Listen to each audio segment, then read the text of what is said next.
Okay, so the next step is to make our hearth board. Again, we want this thing bigger around diameter than our spindle. I've got my spindle in my pocket so it doesn't get wet. So let's cut this off. Again, a Baco Laplander would make a lot shorter work of this than a multi-tool saw, for sure.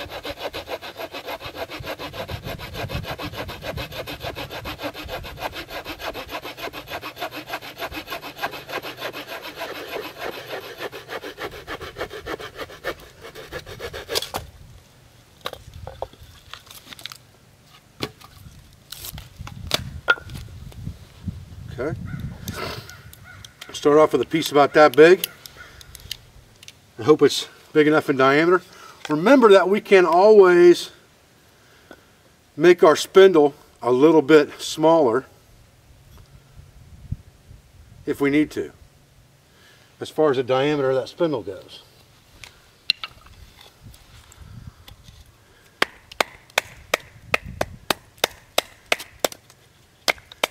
Now, I'm looking inside this thing and I'm seeing it looks a little bit pithy right there. It's been dead for a while. You can see, as I'm smacking with this one, it's sheared off. Is that going to make a major difference? Maybe yes, maybe no.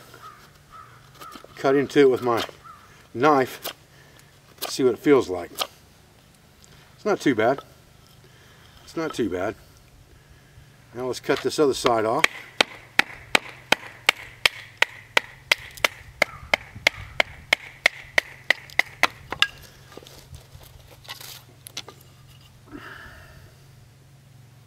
What I'm hoping to end up with here is a board that is close to a ½ an inch thick.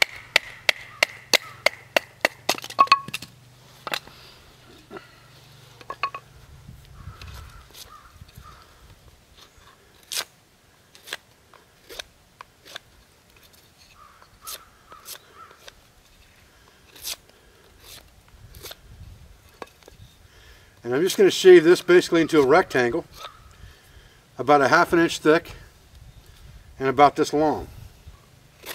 And I'm going to flatten it out really good.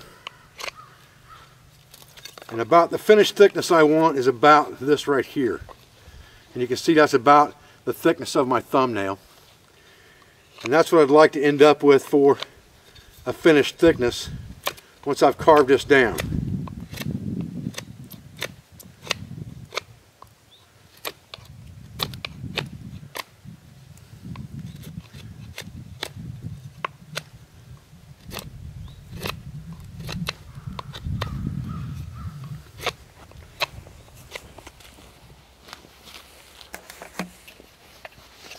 Okay, for our bow, we just got another branch of that tulip poplar, about the length of my armpit to my palm.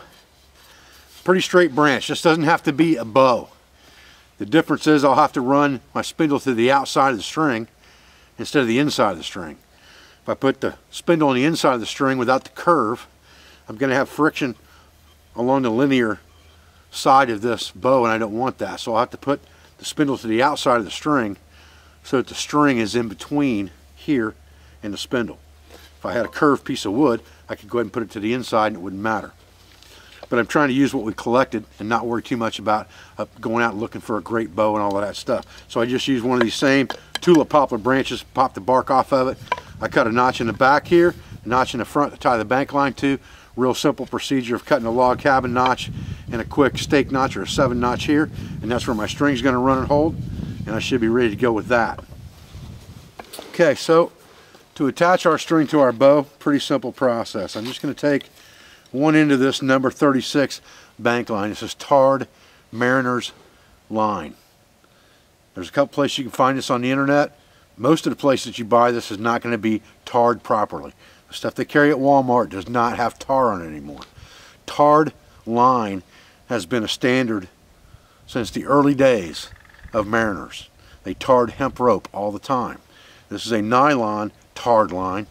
We sell this on our website. You can buy it sometimes at Bass Pro Shops. They're generally out of stock on it, but you can buy it there. Now I'm just going to come in here and I'm going to put a very simple bowline knot in here that's big enough to fit over the diameter of the front of my bow. And the reason I'm doing that is because that's going to sit in this notch here.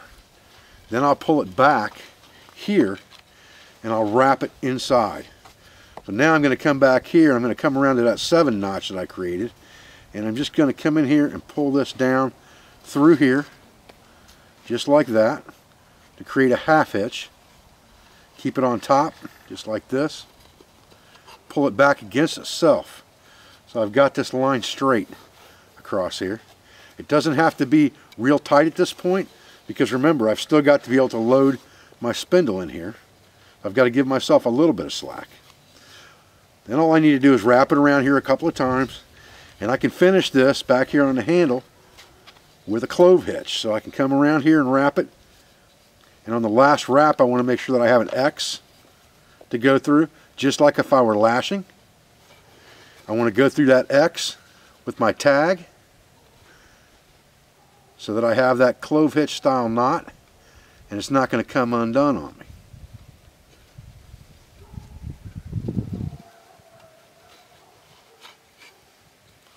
Get those tags through there and I'll be alright. There we go. Just like that. So you've got that X right there. You've got that line coming through it, and then you can dress that up down to the bottom like this, and then just kind of tighten that down and it'll hold just fine. Like I said, you want this thing here to be pretty straight down your bow from this back notch down to where your bowline knot is.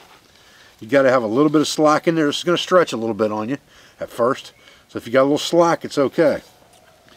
Now let's talk about loading the spindle. Okay, once we have our string on our bow, now we can face the bow away from us, just like this. Take our spindle and load it up through with the end that we want down going up right now. So this is the end that's going to go down on the fireboard. This is the end that's going to go up into the bearing block or handhold. So we load the fireboard end up and we twist it down, just like this. So when we twist, it pops into the string, just like this. And that's the way it's going to be running. It's going to run on the outside like this of the bow. So it's going to travel the length of that bow, just like this, on the outside. That's not going to create any friction whatsoever between our bow and our spindle. We don't want any friction anywhere except on the board. That's going to alleviate that, and it will give us the whole length of this bow all the way down to this knot and all the way down to the handle end, that spindle can spin freely, just like this. Okay? Now let's talk about our handhold or bearing block. Okay, the bearing block is the most difficult thing to reproduce from natural material and make it effective. That's why you see a lot of guys carrying things like bone or antler or glass or a piece of metal, or they have a divot cut into their knife handle. All of those things are materials that don't wear away very easily. Wood burns up. And when that divot gets deep inside your handhold, it begins to rub on the shoulders of your spindle. And that causes friction in your top block or your handhold, which reduces the friction in the bottom. It also makes it harder to operate the bow, which means it takes more energy to produce the same effect. What I've got here is I've got a piece of green cherry that's about the size of my fist and about 2 inches in diameter. And I'm just going to take and baton a section off of this piece of cherry, just like this. And if I've got a choice, if I have a choice when I do this, I'm going to trim off the side that has the most growth rings, because it will be the most dense on that side. If it has stacked growth rings on that side, tight growth rings. I shouldn't say the most. I should say the tightest growth rings or the least growth rings. You can see if you look at this piece of wood, the growth rings are out here and they're spread apart from the center. That means this area of the tree was facing south toward the sun. So this is the more northern side of the tree. And it's going to be dense and harder there because there's going to be less sapwood and more heartwood. Kind of technical, but it'll be a harder piece of wood in general. The fact that it's green is going to make it burn slower, and that's important. And I can debark this if I want to make it pretty, or I can just leave it if I'm trying to make a quick set. So now I have to cut a couple of divots or starters. I'm going to need to cut one in my top block. I'm going to need to cut one in my fireboard or my hearth board. This one needs to be pretty much centered on the wood here and here. And I'm just going to take my knife and pretty much drill that in there, keeping my knife blade away from me all the time. So if I'm going to cut, I'm going to cut with the knife blade away from me so that if it slips down into here and not into my hand.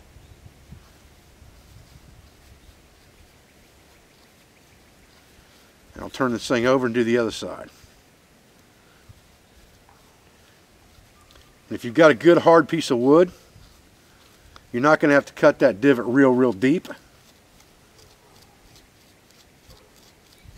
And it'll wear in there okay when you first start to use it anyway.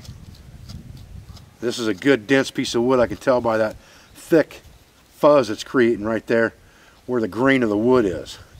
This has got good grain, heavy grain in it. I want that for my bearing block. I don't want that for my hearth board and my spindle.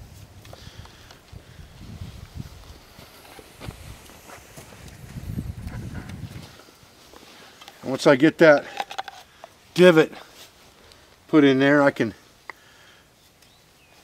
just kind of rotate my spindle in there a little bit and clean it out. And I want that to ride nice and smooth right there. If this burns in too deep, it's going to be on these shoulders, and then I'm going to be getting friction in the top, which is what I want to avoid. That's why I want to use a green hardwood for this top so it doesn't burn. And if it does burn, hopefully it will polish and it won't continue to waller out the hole bigger and bigger. But hopefully I'm only going to have to use this one time, get my coal, I've got a good fire lane, I'm ready to rock, and then I can prepare for the next fire in my progression of fire. We'll talk about that in the next episode. So we're going to marry those up a little bit, and then we're going to go over here to our hearth board. And we're going to need to figure out where we want to put our spindle on our hearth board to turn our coal. Remember that you're going to have to cut a V-notch in this hearth board so you have a place for the coal to go, for the dust to collect to make that coal. So you're going to back up a little bit, and I'm going to back clear up to this back side here. Figure right here in this area that I haven't carved off, that's where that hole is going to go. And I'm going to do the same thing here.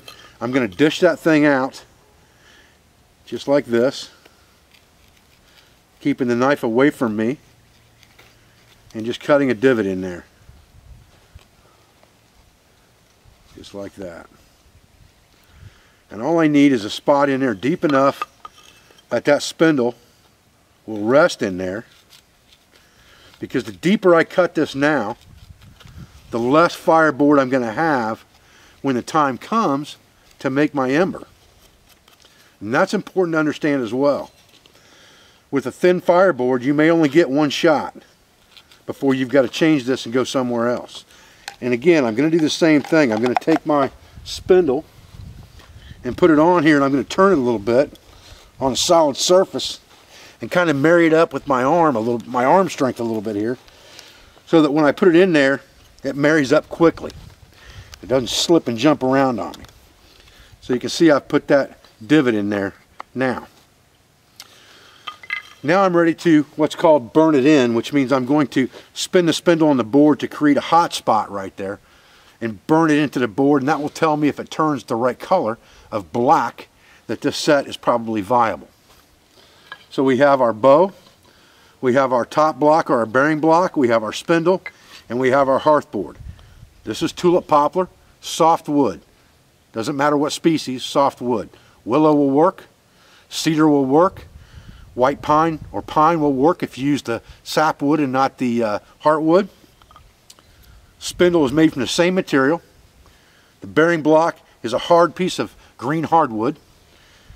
We took another tulip poplar branch and we made our bow. And again, this is a straight bow, so our spindle has to ride on the outside of the string, not the inside.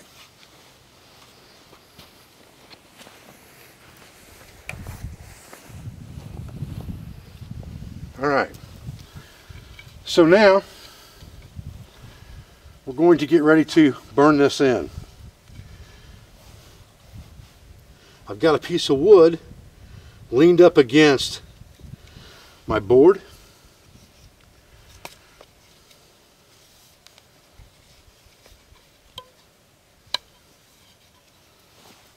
So that I can put my foot on that board and not put moisture into the board.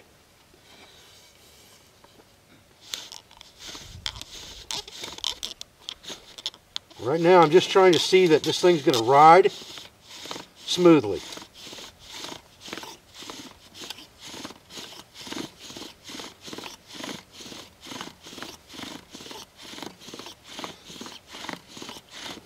I've got to keep this bow level as I run it.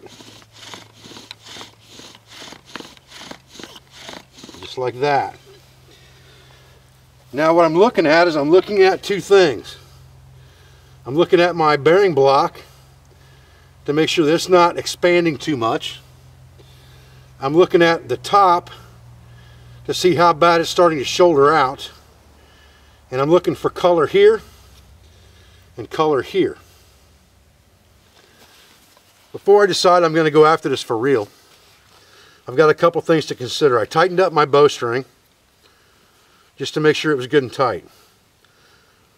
My spindle looks okay, but I'm going to need to dress this front end. I'm also going to need to cut my V-notch, and this looks like it's fine, so I don't have to worry about that.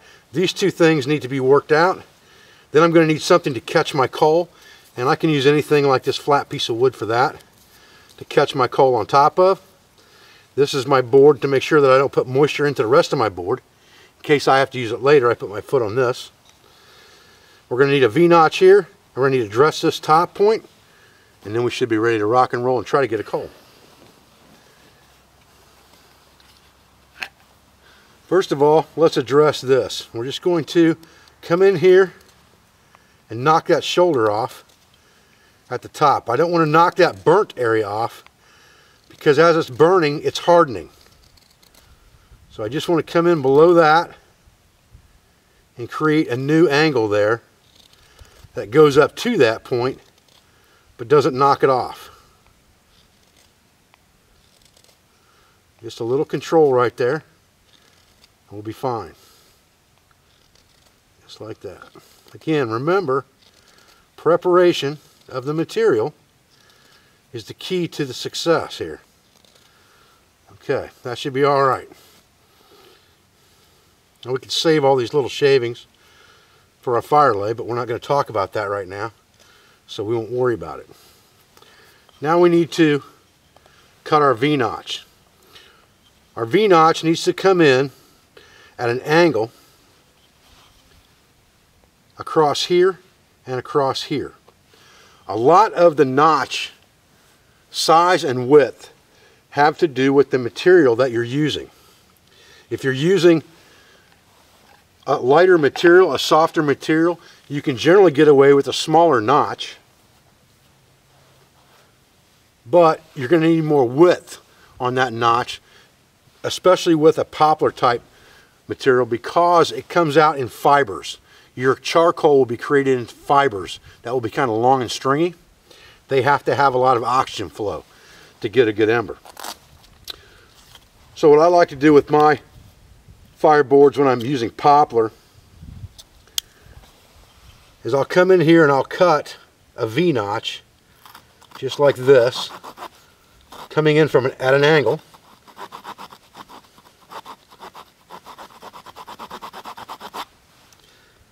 on both sides, about a quarter of an inch wide at the front, tapering to 1/8.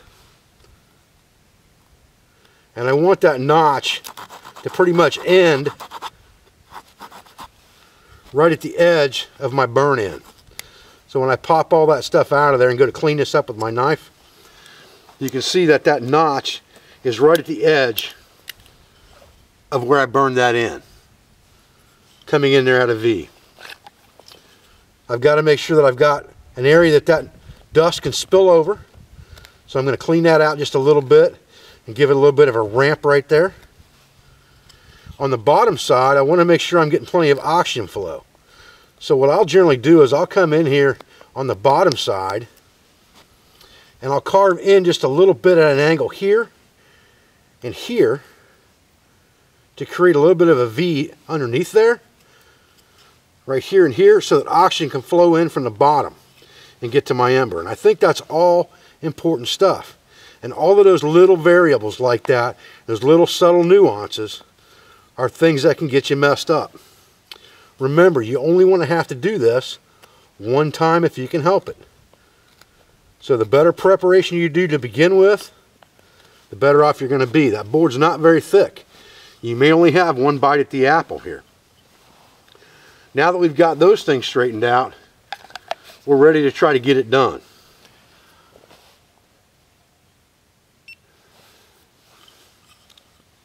So we're going to set our board here and put our notch right here on top of our catch.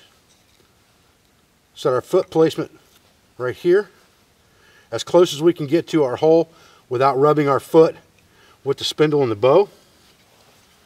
We're going to get the bow loaded up just exactly like we talked about, remembering that we tightened our string. So it's probably going to be a little harder to load the bow this time than it was the last time.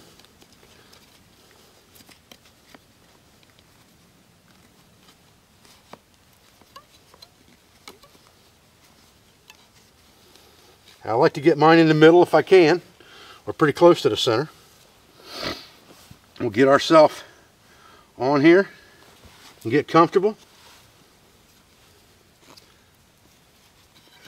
We've got to make sure that we get this buried into our shin. Then we can use our shin and lean our weight forward to get downward pressure, putting our chest directly over the top of this spindle. And this is the form that we want.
Well, I'm Dave Canterbury with the Pathfinder School. I thank you guys for joining me out here today for another video. I thank you for all your support and comments. I thank you for supporting our business, our school, all of my instructors, affiliates, sponsors, and friends. And we'll be back with another video as soon as we can. Thanks, guys.